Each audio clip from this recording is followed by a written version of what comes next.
অনেক সময় রাতে চলার সময় পিছনে হঠাৎ শব্দ হয়, মানুষ ওখানে ভীত সন্ত্রস্ত হয় যে পিছনে শব্দ হচ্ছে, আমি পিছন দিকে তাকাবো কি তাকাবো না।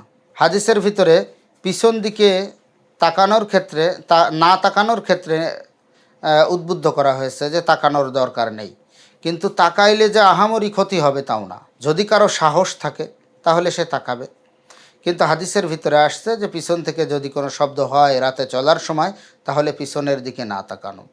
ওই সময় দোয়া দুরুদ পড়া। কি দোয়া দুরুদ পড়ব? যে ওখানে যদি আয়াতুল কুরসি পারি তো আয়াতুল কুরসি পড়ব, আয়াতুল কুরসি যদি না পারি তাহলে 4 কুল পড়ব, সূরা কাফিরুন, সূরা ইখলাস, সূরা ফালাক, সূরা নাস। এই 4 কুল পড়ে আমি হাতের ভিতরে এরকম করে ফু দিয়ে দিব। ফু দিয়ে আমার সমস্ত গা শরীরে এরকম করে মজে দিব একবারে চারিপাশ, তাহলে আমার শরীরটা বন্ধ হয়ে যাবে। আয়াতুল কুরসি পড়েও যদি এরকম কেউ করে তাহলেও তার শরীর বন্ধ হয়ে যাবে। শরীর বন্ধ করার বা একটা গণ্ডি দেওয়ার আরও একটা নিয়ম আছে।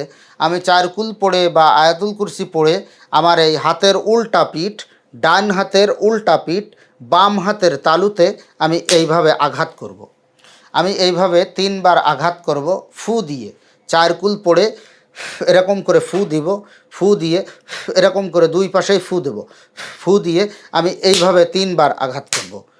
3 বার আঘাত করার পরে আঘাত করার কারণে কি হবে? 3 বার আঘাত করার কারণে এই আওয়াজটা যত দূর পর্যন্ত যাবে একেবারে চারিপাশ রাউন্ড হয়ে একটা গোলাকার বৃত্তের মতন সৃষ্টি হবে। এটাকে সৃষ্টি করবেন আল্লাহ পাক।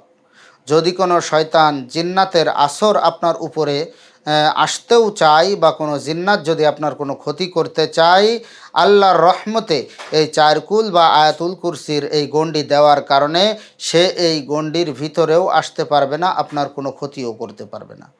এর জন্য ওই সময় ভীত সন্ত্রস্ত না হয়ে, ভয় তো মানুষের মনের থেকে আসে, মানুষ ভীত হয়ে যায়।